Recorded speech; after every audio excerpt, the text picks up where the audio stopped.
In today's video, I'm going to teach you how to add a table on Google Sites.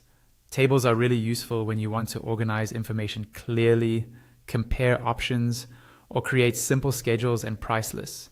Google Sites doesn't have a built-in table tool like Docs or Sheets, but you can still add great-looking tables using a small piece of code. I'll walk you through the whole process step by step. First, open your browser and go to Google Sites. If you're signed into your Google account, you'll see a list of your existing sites, as well as the option to create a new one. Take a moment to find the site you want to work on. When you've found it, click on that site to open it in the editor. Once your site is open, look over to the right-hand side of the screen.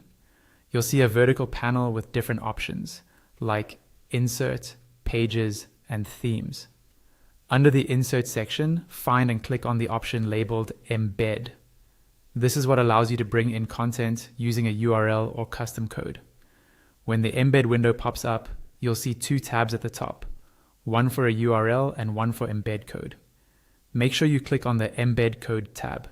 This is important because the table we're adding will be created using HTML code. Now, you'll need the actual table code. In the description of this video, there's a link that takes you to a page with 3 different table code options. Open that link in a new tab. Take a look at the 3 designs and choose the one that best fits your site's style and layout. They're all customizable, so don't worry too much. You can adjust colors, text, and content later. Once you've chosen a table, copy the entire block of code provided. Then go back to your Google Sites tab.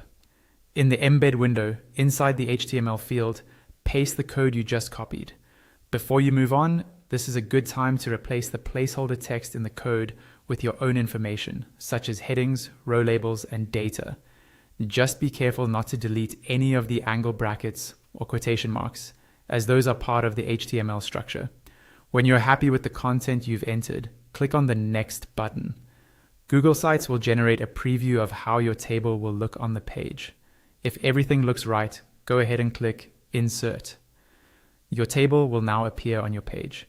You can drag it to reposition it and use the blue handles around the edges to resize it so it fits nicely with the rest of your content. When you're done, remember to publish your site so visitors can see the new table.